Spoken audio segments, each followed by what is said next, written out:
Good afternoon. The Special Representative of the Secretary General for West Africa and the Sahel, Mohamed Mchambas, briefed the Security Council this morning. He said that despite laudable progress in democratic consolidation, the security situation in West Africa and the Sahel remains a cause for concern. Mr. Chambas said that terrorism and violent extremism have exacerbated traditional threats. These factors, combined with climate change, an increase in the population of young people, unemployment, and unchecked urbanization, constitute push factors underpinning the surge in regular migration and human trafficking. In the Sahel, Mr. Chambas warned that persistent instability in Mali is spilling over to Burkina Faso and Niger, with deadly attacks along the border. In the Lake Chad Basin, he said, despite the efforts of the multinational joint task force, recent attacks demonstrate that Boko Haram continues to pose a serious threat in the area. The mode and sophistication of these attacks have raised suspicions that Boko Haram militants may have acquired reinforcements. And we do expect Mr. Chambas to speak to you at the stakeout after he's done with consultations which began not too long ago. And from the Central African Republic, the humanitarian coordinator in the Central African Republic, Najat Roshdi, condemned the attacks perpetrated by armed groups against health infrastructure in the country. This follows the deadly shooting of a baby at Zemio Hospital by members of the anti-Balaka forces. The latest incidents have forced international NGOs that were the only providers of health care to suspend their activities and relocate their staff to a safer place. Humanitarian assistance was also suspended in Wampende Prefecture, depriving some 14,000 people of assistance. The UN mission in the Central African Republic reports that it has begun to deploy the Cameroonian contingent to the west of the country to replace troops from the Republic of the Congo that are in the process of withdrawing. The Cameroonian troops are starting to take positions in the areas previously held by the Republic of Congo battalion, ensuring a smooth transition and the least impact on the mission's operational requirements and ability to handle its mandate. And our colleagues at the UN mission in South Sudan report that earlier today, a group of armed men forcibly entered the compound of an international N.G.O. in Pibor in Jonglei State and physically assaulted 2 security guards. The mission was informed about the incident and has dispatched a quick reaction force to the compound and extracted 13 staff members to the UN base in Pibor. The armed men also reportedly looted items in the compound. Later this morning, the staff members were escorted back to the compound by UN peacekeepers to assess the damage following the incident. Some of the N.G.O. staff will be relocated to Juba today. And regarding the situation in Ethiopia, the World Food Programme said today that their funding and food stocks are quickly running out. Ethiopia is struggling with the effects of a devastating back-to-back drought. Some 7.8 million people need food assistance right now, and that number is expected to rise again in the coming months after another failed rainy season. The most immediate concern is the 1.7 million people in the Somali region who depend solely on WFP for food. With current resources, 700,000 people will be left without resources. The government and WFP and other humanitarian agencies have been pulling out all the stops to keep people from going hungry, and for more than a year have managed to avert a humanitarian catastrophe.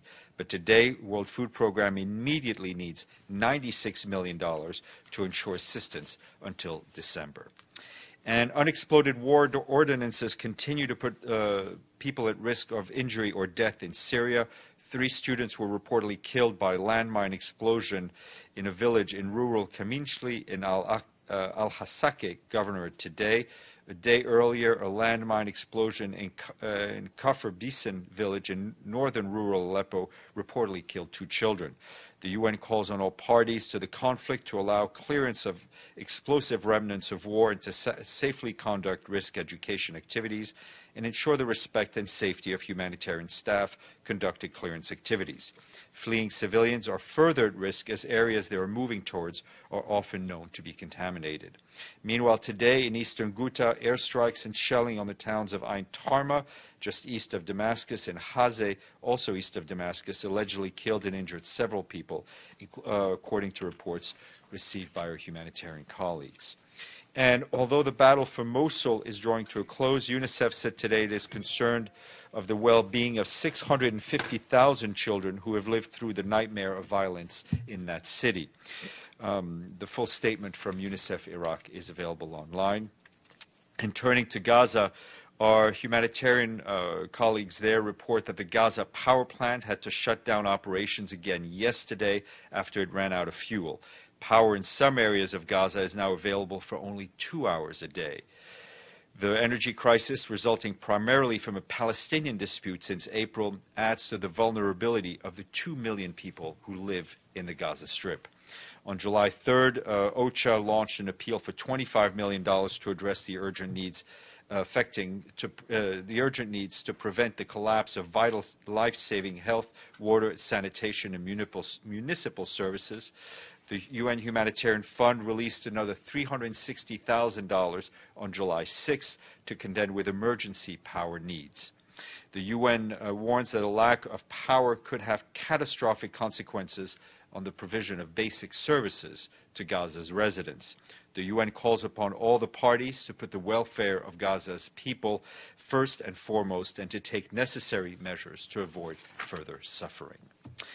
And also from the region, I was just given a press statement issued by the Quartet envoys who met in Jerusalem, and I will read it to you. On July 13th, the envoys of the Middle East Quartet met in Jerusalem to discuss current efforts to advance the Middle East peace, as well as the deteriorating situation in Gaza. The envoys expressed serious concern over the worsening humanitarian situation in Gaza and discussed current efforts to resolve the crisis. The envoys from the Russian Federation, the United States, the European Union, and the United Nations agreed to meet again and to continue their regular engagement with Israelis and Palestinians and key regional stakeholders. That statement will be distributed to you. And here in New York, UNDP announced the winners of the Switched Africa Green Seeds Award, which recognizes innovative and environmentally friendly startup in developing countries. 15 American startups receiving this award, and they include, 15 African startups received this award, and they include initiatives like a banana stem bags factory in Kenya, a project to build lasting school benches from plastic waste in Burkina Faso, an initiative to improve the livelihoods for coffee farmers while protecting mountain gorillas in Uganda, and the winners will receive business and financial advice and help with marketing and publicity and introduction to funding bodies, policymakers, and other avenues of support. If you're interested, go to UNEP's website and UNDP's website, I assume. And more than 20 heads of UN agencies are sharing their perspective on how and why information and communication technologies are critical to achieving the Sustainable Development Goals in a new report released today by the International Telecommunications Union. For his part, the Secretary General said the impact and implications of the digital revolution are becoming more evident with each passing hour. The 2030 Agenda for Sustainable Development recognizes the great potential of global connectivity to spur human progress. The report denies evidence on how UN agencies are adopting and adapting ICTs to maximize their impact and help communities and people in need. The report's available online, and our colleagues at UNESCO launched a project to assess the levels of achievement in terms of access, quality, and openness of the Internet in individual countries, as well as the kind of online environment citizens encounter in their country. Part of the project includes an online consultation targeting governments, NGOs, business, and academics, as well as individuals. Face-to-face consultation are also being organized by UNESCO in various regions. More information on UNESCO's website. And yesterday, on the sidelines of the high-level political forum, the Secretary General's Special Representative for International Migration, Louise Arbour, highlighted the link between migrants and the achievements of the 2030 Development Agenda. She said that migrants not only contribute to their host and home countries' economies, but also with ideas, skills, and knowledge, entrepreneurship, and this should be taken into account to help shape the conversation around migration. After you're done with me, we will have John Ging, OCHA's Director of Operations, who's just back from Eritrea and wants to share his thoughts with you. Tomorrow at 1 p.m., there will be a press conference by Tarsila Rivera. Sorry, at 1 p.m. today, there will be a press conference by Tarsila Rivera-Zea of Peru, an indigenous expert, and Joan Carling of the Philippines, along with Hindu Umaru Ibrahim of Chad, who will be here to brief you on progress of indigenous people under the 2030 agenda. Tomorrow, 11 o'clock in this room, there'll be a press briefing by Mohamed Marzouk, Iraq's chargé d'affaires, on the situation in Iraq. And at noon, I will be joined by Adama Dieng, the Secretary General Special Representative on the Prevention of Genocide, who will be here to brief you on the launch of the Plan of Action for religious leaders and actors to prevent incitement to violence that could lead to atrocity crimes. That event will be opened by the Secretary General at 3 p.m. in ECOSOC chamber. And lastly, a programming note. We'd hoped to have Lise Grande here on Friday to speak to you in person, but she will, in fact, be here on Monday, we hope, in person to speak to you. Any questions? Edie. Thank you, Steph. What is the Secretary General's reaction to the death of Liu Xiaobo in China in a hospital there? The Secretary General was deeply saddened to learn that Mr. Liu Xiaobo, the Nobel Prize laureate, had passed away. He extends his condolences to his family and to his friends. And I think you will have seen also that the High Commissioner for Human Rights has also issued a statement on the same issue. Masoud, then Matthew. Yes, Stéphane. Let Masoud follow up, and then he can. Yeah. Stéphane, on this, I'm going to ask, instead of the follow-up, she can ask. Let's just, everybody gets a chance. I'm not leaving till everybody's had a chance to ask a question or follow up, so don't worry. Okay. On this continued Israel blockade of Gaza, which has resulted in abysmal living conditions over there, has anybody from the United Nations spoken to somebody in the Israeli government to ease the blockade at least? I mean, they say they do it, but it's only for 1 hour, 2 hours. It's not working. So is there going to be a concerted First of all, effort? I think I would refer you back to the statement from the Quartet envoys I've just read out. As we've also said, we've not been shy about talking about the very difficult humanitarian situation for 2 million residents of Gaza.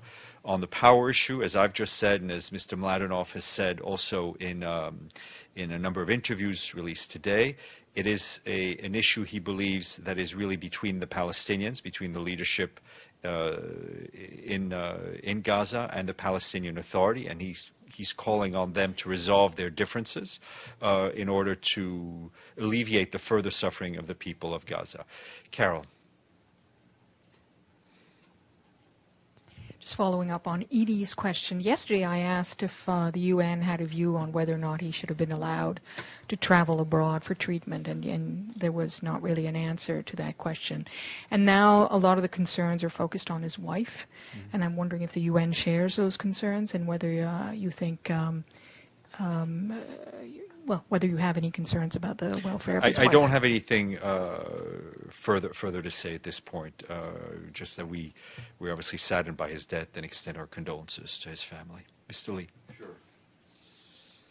I want to ask you about in the N.G.O trial, there has been a UN witness, and I think you should be able to answer this in the sense that it was said in open court that a partial waiver was given, that Mr. Simon Hannaford of UNDP could only testify about rules and regulations of the UN, but not about what the UN actually did in this case. So I wanted to know, what was the rationale for the UN basically not opening itself up to questions on its role? And I wanted to ask you this in particular. Mr. Hannaford testified that gambling is an excluded business, that should not do business with UNDP or its entities like the South-South office. Given that Mr. Englap-Sang was a casino owner, as soon as you do a Google search, I wanted to know who has been held accountable in UNDP for accepting the grant that the Office of South-South Cooperation took for the conference in Macau, and the money was spent. Look, it's a UN question. It's not about his innocence. I understand. Thank you. I'm not going to comment on the case as it's ongoing. I think it is clear that there was a wholesale change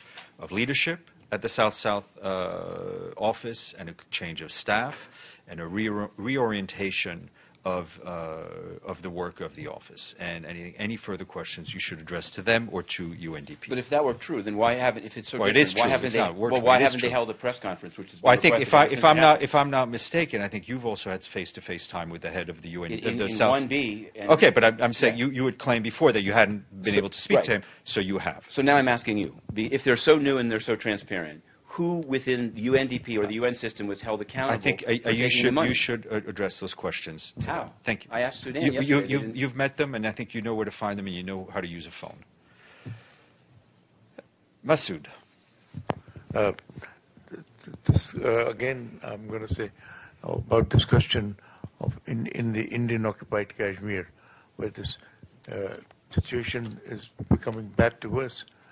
Is the Secretary General going to pay any attention to what is what is happening over there? Because the people are suffering, and we are just waiting for some sort of a big tragedy to occur for Secretary General to take attention. I think in terms of paying attention, I think the Secretary General answered in his own words that question during the press conference.